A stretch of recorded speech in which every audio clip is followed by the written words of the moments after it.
crucial role in maintaining law and order during the election period and the launch of campaigns or manifestos of various political parties. They work to prevent electoral violence, ensure compliance with election laws, and respond to any incidents that might compromise the integrity of the election process. This morning we speak to Chief Inspector Itetila Shapaka from the Khomas Regional Police to tell us about their constitutional and statutory mandate, particularly during elections. Good morning, sir, and welcome back to Good Morning Namibia. Good morning to you, Denver. Good morning to the viewers, and many thanks for having me. How are you doing on this gift of a Friday? Awesome. I'm doing very, very well. Yourself? I'm doing well too, thank Awesome. you. Awesome. Yeah.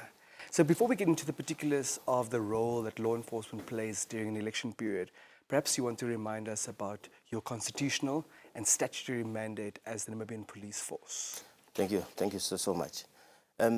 If you look at the constitutional provisions in terms of Article 118 of the Namibian Constitution, there is provision that states that there shall be a national force with prescribed powers and duties and functions. And these powers, duties and functions, inclusive of inter alia preservation of the internal security, maintenance of law and order, investigation of alleged offense or any alleged offense, as well as prevention of crime and protection of life and property. Now, this mandate is specifically and expressly stated as well in the Police Act, number 19 of 1990, as per section 13. And I can tell you, though, that our powers are broad as it extends to many other statutory provisions. And this is not only limited to the Police Act, as I said. You also have the Criminal Procedure Act.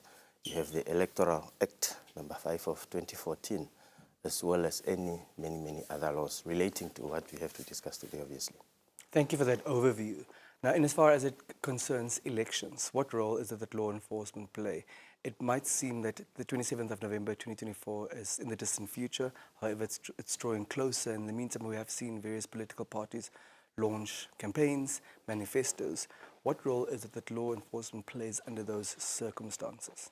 Well, the police, as a statutory body, is apolitical to begin with.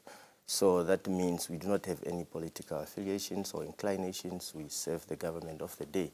So with that said... And the people of Namibia. And the people of Namibia. So obviously during these times, we are expected to be as impartial, as professional as possible. I mean, law enforcement should not only be done, it must be seen to be done. You know, from an international perspective, from the broader perspective, we must be seen to be doing what is expected for, of police. I mean, the standards are high. We expected to, you know, obviously be ready and prepared to enforce the law before, during, and after the elections. Now, this comes with a big aspect of planning, for one, and also, you know, foreseeability of possible violence, political violence that is, as well as preventability of that. How do we prepare ourselves? How prepared are we as a Namibian police force? And the laws that I just mentioned, you know, we also have the public proclamation as well as the intimidation proclamation 23 and 24 of 1989 respectively, that empowers us, you know, as far as criminalization of political related violence is concerned. And these are some of the laws that we, you know, enforce during these times. I'm happy you're talking not only about justice, but perceived justice. Justice must be done, but it certainly must also be seen to be executed. In the likely or unlikely event of unrest and political violence, how equipped is our force, of course, against the backdrop of your statutory and constitutional mandate, to step in? Well, we are ready. We are ready as a national force. So we have already had a lot of planning. I mean, this is not something that just came overnight. We have foreseen, obviously, issues of deployment, and that is why we need to exhaust all mandatory instructions and bureaucracies that are in there whenever there is campaignings, where there is manifestos, when there is any sort of rallies out there. So obviously, organizers or political groups have to apply to the police in the prescribed manner, and then we see now which type of routes, because obviously during these times you also find some sort of confrontations. You expect political groups to be agitated at times, the campaigning and all of this stuff. But as far as the law is concerned, we also have a political groups code of conduct. I think it was gazetted on, the notice was on the 5th of September. I'm so grateful you're raising that. Yes. Many Namibians have been wondering about the enforceability of such a code of conduct. You know, in terms of the hierarchy of sources of law, it may provide guidance, but it may not be as enforceable as, of course, a supreme law, as a statute, as a bylaw, etc. I mean, as far as enforceability is concerned, you know, the point of departure should obviously be our constitution, which, you know, gives our people right to political activity, as well as assemble peacefully without arms. Now, if you go further, this code of conduct should be read in conjunction with, obviously, the public proclamation, as well as the intimidation proclamation, as well as the empowering act, that is the Electoral Act of 2014.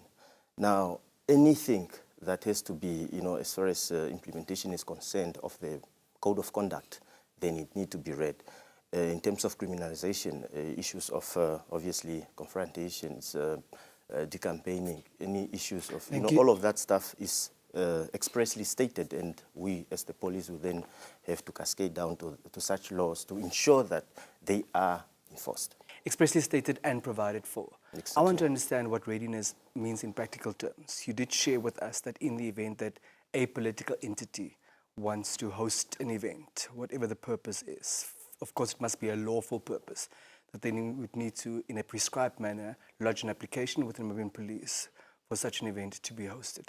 Does it follow ordinarily that in the event that many political parties want to simultaneously host events in the Namibian capital, for instance, that you would either have to turn some of them down, and if yes, what criteria would you have to employ, or that you would have to solicit additional man and women power from elsewhere in the country to make sure that law and order can be maintained under those circumstances? Well, preparedness, as far as manpower is concerned, that is human resources or capital resources, that is, we have already, you know, sort of consulted, or whenever a political group applies to use a specific route, and that is already perhaps applied for by another political group, we engage, we deliberate on issues, we suggest possible routes that cannot crash, you know, obviously, to avoid these kind of things, because then, as far as campaigning is concerned, we also need to make sure, as per the code of conduct,